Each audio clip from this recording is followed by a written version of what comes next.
Yeah, welcome back to DXB today. COP28 in full flow, and of course, we are focusing on a couple of the key topics and issues, none more so than the future of transport. Now, if I mention the word Rolls-Royce to you, I know that a number of you out there will go luxury brand, cars, etc. But how many of you know that some of the greatest engineers that have, been known to mankind have come through the Rolls-Royce factories down the years, because Rolls-Royce is synonymous with engines, especially aeroplane engines. And here to talk a little bit more about it, we're joined by John Kelly. John's the president for the Meta region for Rolls-Royce Motors. He joins us here live in the studio. Thanks for being with us. Great to be here. Let's talk about there's so much happening in aviation at the moment. We've just concluded the Dubai Air Show. We've seen that big old focus on SAF, sustainable fuels for the future, etc. But how much are we aware of now? How much is going on behind the scenes, especially with teams like Rolls-Royce, to sort of future-proof aviation? So it's great to be here this week. We've been at COP28, focused on communicating what we are doing in this space and also collaborating with all of the key players. I mean, COP28 thus far, we're 6 days of intense activity, real success. If the challenge was a call to action and to make meaningful change, announcing 57 billion worth of help for both the effects of climate change and solutions to move us forwards, it really does meet the requirements. From our perspective, from Rolls-Royce, we are in sectors like aviation and power generation. At Dubai Air Show, we were pleased to announce the full testing of our UltraFan engine, and that's improved efficiency by 25%. So if we think about that, that's a quarter of the fuel, quarter less emissions, that it helps significantly for the industry. Post-pandemic, there was a huge bounce back in our industry. Yeah, of course. People proved that they do want to travel. You know, Dubai is synonymous with aviation. What the challenge that we have together as the industry is to make sure that we can do that sustainably. You know, remove the guilt. People want to know they can go and see their family and friends. They can go where they want to do, but they can do it without harming the planet. So improving our core technology is one area. But COP28 and Dubai Air Show as well has been a real collaboration around sustainable fuels, as you say, SAF as it's known, and it is the way that we will now, today, decarbonise long-haul travel, and it's available. Okay. Well, you just completed the first flight, right? Because I mean, SAF, Sustainable Aviation Fuel, for those that don't know, and we can see it now here. So tell us more about that. It was Virgin's Flight 100 to New York, and it was 100% sustainable aviation fuel. Absolutely. That's phenomenal. It was a symbolic event. Lots of collaboration, lots of work. I mean, the amount of work our engineers, the pilots from Virgin, working with Boeing, went into making sure that flight was a success, really paid off. And it got people's attention. My kids asked me about it. No way. It was fantastic. But it was a great flight, took off from Heathrow over to New York, and it was both engines operating 100% on SAF, actually waste oils. And it was only mentioned, sorry to interrupt, but in 2021 was only when you started talking about it, right? It has been talked about before that. It's something we've been developing because we do know it is the way to take emissions out of long-haul travel. Also at the Dubai Air Show and through this COP, we've also been putting the message out that SAF is available, technically viable to be used today. Right. We've announced that all of in-service engines, those flying with Emirates and those around the world, can run on 100% sustainable aviation fuel when it's available. And that's the key point. We need to collaborate to scale up the production, to get more of it available. It's technically, it can be used. We just need to make more of it. We need to get it at the right price for the industry. And then it will be available. John Kerry was at a session the other day. I was fortunate to be there in the Blue Zone. And he talked about perfection being the enemy of action. Okay. And it's a great statement because we think about all these solutions and some of them are fantastic, zero emissions, but they're further out in the future. SAF and those innovations that are available today, we need to take those benefits. We need to get the benefits of those for the climate today, while still also investing in developing in the other solutions. That's really nice, learning about aviation. But selfishly, I'm going to ask you a question about my area of interest, which is public transport. And I know Rolls-Royce is doing some things that are relevant to solving the transportation sector within cities, actually, not aviation across cities. Absolutely, and you're right. There are parts of our business, our portfolio, that people aren't so much aware of. Providing improved efficiency solutions for the likes of railways, public transportation, coast guards. We discussed water taxis, which we know are growing in popularity in areas such as Dubai, which is an efficient and also very nice way to travel around the city. And if you can do that with lower emissions, it takes the burden from roads, it helps out around the metro, people getting there, the last mile, as you talked about. So those innovations in railway, but also we provide power for things like data centers. And the growth in that as we develop our use of AI in all parts of the industry, we use it actually to help reduce the maintenance and to improve the efficiency of our engines through our intelligent engine collaborations. But it does require a huge amount of power to run those data centers. So again, running those sustainably on alternative fuels, which is also available for non-aviation, they're really great ways where we can give extra benefit for us all.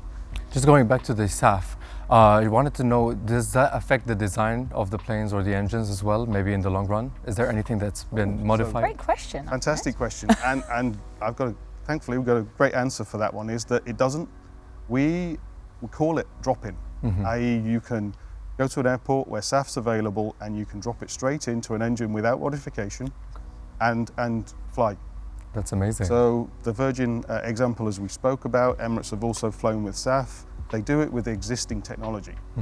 So this is one of the reasons why SAF is really valuable today, because we can take the benefit in the near and the medium term whilst we buy time to develop the other innovative solutions. Okay. It's fascinating. Thank you so much, John, for joining us today on the show. It's been great having you with us. Welcome. So Louis went down to Unilever's Dubai Personal Care Factory, the first non-energy manufacturing site in the region, to find out how they're communicating to decarbonize value chains and achieve net zero emissions. Let's take a look.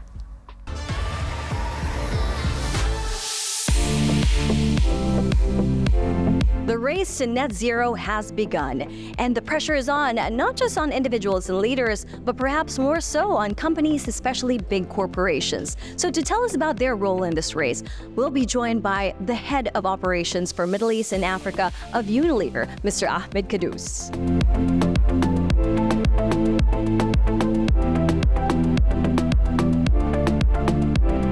So with me right now is Mr. Ahmed Kadous. Ahmed, thank you so much for joining us. Pleasure, thank you. Now, I think first things first, congratulations are in order. I was reading about how Unilever has long time been named as a sustainability leader by one of the longest and largest surveys of this kind. And I hear that you're top 2 this 2023, so congratulations. You must be doing something really good. Yeah, I fully agree. And it has been part of the purpose for quite long journey for now. For Unilever now, we are start ripening the fruits of all the efforts that we've been doing since the beginning of the journey. Now, with that word purpose that you just mentioned, why do you think, what is the drive for businesses to be addressing climate change nowadays? So again, it's an element of business sustainability and business continuity, beside definitely the contribution that you have to keep for the societies that you operate in. I don't think we are part of a planet that we are allowed to deplete all the resources where our children and grandchildren will not find any resources to utilize or live. Now, whenever there's talk of business and climate action, there are a lot of big words being thrown around. One that I've been reading a lot of lately is decarbonizing value chain. Why don't you break this down for the rest of us common folk and tell us how you have been achieving it with Unilever? So again, it's kind of a bigger journey, and globally it's known as the 3-stage kind of agreement or protocols that basically follow. Stage 1 is largely everything that you need to do within your own manufacturing facilities. Stage 2 is largely around more of the ecosystem that you're looking at, and stage 3 is more about the value chain or the full value chain that's there. It's an open book with Unilever, and it's helping each other within the same industry or whatever industry you may be in. So within sustainability agenda, we don't have patency. It's actually something that we would want to share with the rest of the world, and hopefully the more the merrier. When we have more champions, the world will become a better place for sure. Your efforts have been inspiring. It was wonderful to speak to you. Thank you so much for your time, Mr. Ahmed. Thank you, Rita. Unilever is trying to set the bar high when it comes to their business and climate action, which goes in line with UAE's plans and efforts for sustainability. Now is the time to encourage all businesses to follow suit and to keep an eye on all their programs. And you can be sure that we'll keep you up to date right here on DXB Today. Absolutely fascinating stuff there from Louis. Right, as COP28 is underway, Dina caught up with PwC's Cities and Local Government Global Leader Hazem Galal to discuss smart mobility and sustainable cities in the region. Let's have a look. As the world looks to reduce escalating emissions and integrate more sustainable practices, I'm joined by a man who has helped numerous smart cities implement environmentally friendly initiatives. Here in our COP28 studio, I'm so glad to have with us Hazem Galal, the Cities and Local Government Global Leader and Global Smart Mobility Co-Leader. Thank you so much for joining us today. Thanks for having me. Very excited to have you. We've got lots of questions for you, so let's get started. Now, from strategizing to springing climate goals into action, what are some of the most important changes that you think every city needs to consider? Cities are the heart of economic activities. They're responsible for more than 70% of global GDP, but at the same time, cities have challenges. It's where a lot of emissions happen. It's where a lot of the externalities of urbanization take place. So on the one hand, we have all the economic growth, the innovation, the creativity. On the other hand, we have to deal with issues related to climate change in terms of congestion, in terms of also overcrowdedness in some of parts of the world. And that's the challenge that every mayor, every city has to deal with. Now let's focus on the Middle East, because I know that is a subject that you've obviously been addressing. What are some of the biggest challenges that we're facing here in the region when it comes to trying to achieve our climate goals? We live in a very hot place, very hot part of the world. And if you think about how the temperatures have been changing in all of the GCC and the Arab world in general, we are seeing a lot more hot days, basically, as compared to what we experienced in the past. The Middle East is one of the most urbanized areas of the world, over 80% urbanization rate. And in a lot of cities, you have, a lot of heat effects due to the ways that the buildings are laid out and so forth. So we are especially vulnerable to heat waves. Globally, there are a lot of initiatives right now to start even naming heat waves the same way that hurricanes and other natural disasters are being named, so that we are able to anticipate these heat waves and deal with them. And of course, we're a lot more vulnerable to this here in the Middle East. Couple that with the scarcity of water and a lot of the other challenges that we have to deal with, and that's why it is very important, to have had COP in Egypt last year in Sharm el-Sheikh, and this year in Dubai, to really spread the awareness and to put some of these issues at the top of the political and socioeconomic agendas. Well, speaking of COP28, what kind of progress have you seen being made here? It really started last year when it was called the Implementation COP in Sharm el-Sheikh. And when people got together, all the different parties, it was very clear that we now have to stop talking about the science, research, and really to start taking things towards implementation. And it was very important, in this COP here to have continuity of that and start to think about how are we going to pay for this implementation. So the finance element this year is very dominant. We've had the Loss and Damages Fund announced that would be looked at as one of the best accomplishments of this COP. Now, shifting the subject a little bit, I know that you specialize in smart mobility. Tell us how that can help in creating more the future of sustainable cities. Mobility is very important for cities, and when you look at the emissions in any city, over 25% of those emissions actually are related to transportation and mobility in general. Additionally, there's an economic cost. If you don't deal with congestions in a way that is really equitable so that you can have affordable, environmentally friendly transportation in your city, there is an economic cost. We've estimated in a study we've done a few years ago, looking at 28 cities from around the world, that on average, people would spend up to 111 hours per year stuck in a traffic jam. There's an economic frustration cost to all of that. And in some cities like Sao Paulo, Bangkok, this number is 3 or 4 times as much.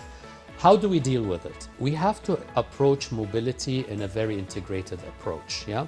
So when you think about public transport, and here in the Middle East, we need to have a cultural shift to really increase the number of trips that are being handled through public transportation. In many ways, you have Dubai, we have the metro here, and it proved very helpful in mega events like COP and Expo. But at the same time, we want to increase the number of ridership, changing the culture.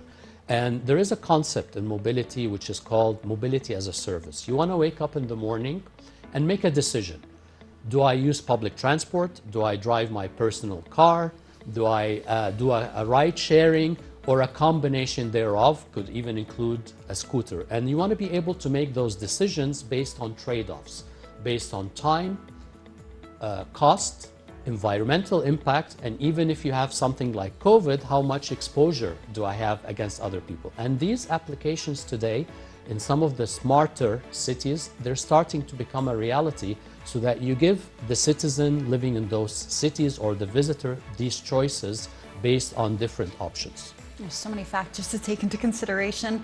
Well, you know, with COP28 now well underway, what kind of commitments are you hoping to see from leaders in terms of the future of our cities when it comes to sustainability and urban development?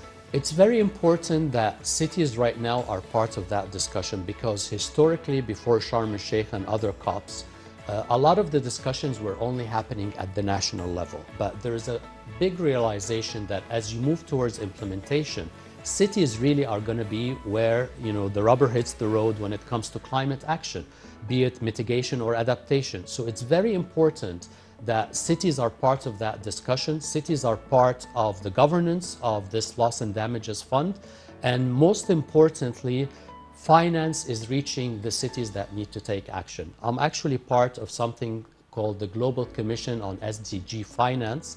It is a global commission that has over 50 thought leaders, mayors that are looking on ways to get that funding into cities. And we've made very good progress in the past year. It's co-chaired by Professor Jeffrey Sachs and the mayors of Paris and Rio de Janeiro.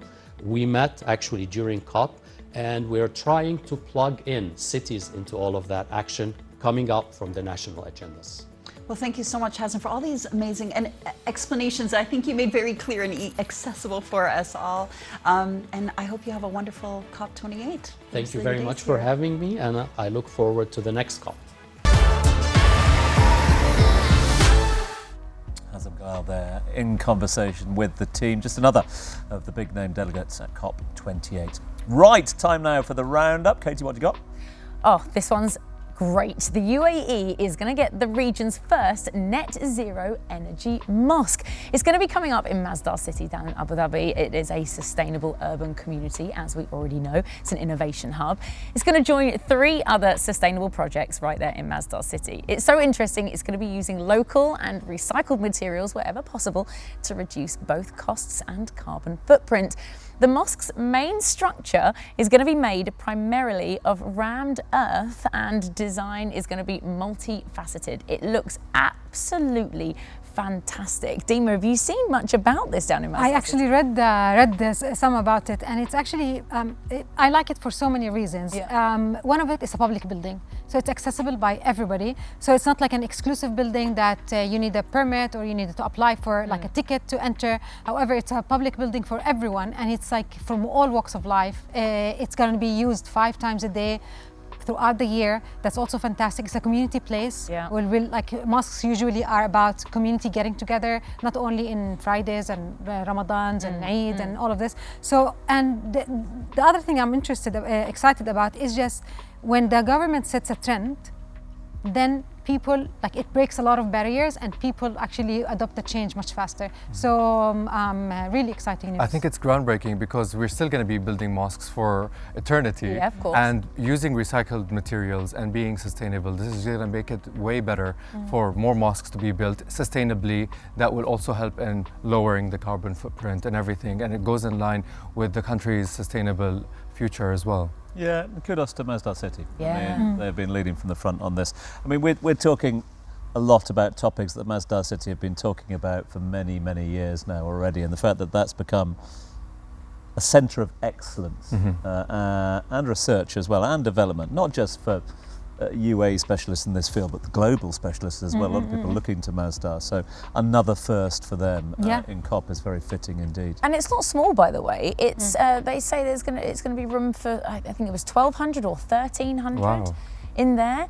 But the whole rammed earth thing, I learned a lot more about this at Expo actually. But you know, keeping the hot air out and keeping the cool air in, just fascinating, and I'm really excited for it. And as you say, like, kudos to Masdar City. Yeah, no, I think it's yet another of those firsts, and that's what COP28 for me has been at the moment. It's been a number of new initiatives, and they've just kept coming as well. Yeah. I mean, you sort of expect it in the first couple of days because the big delegations are in town, but the fact that there is this constant sort of narrative going on of new firsts that are being driven forward. And to Fatima's point as well, you know, the fact it doesn't have to be at the Expo site. There's things going on all over the city. I challenge you to get a hotel room at the moment. And also as well, I know we talk about this a lot on the show, but it's then what happens post-COP. Yes. We don't want it to be just this sort of small time where it's then like everybody's talking about it and then we all forget about it. There is so much being done for it to go on post-COP as well. Exciting times. Exciting times indeed. Still plenty to come here on the show. Coming up, Dua caught up with the senior advisor to the Climate Champions team, Built Environment, to find out her mission during COP28. Plus, we've got a performer coming your way, live in studio. All will be revealed. Stay tuned.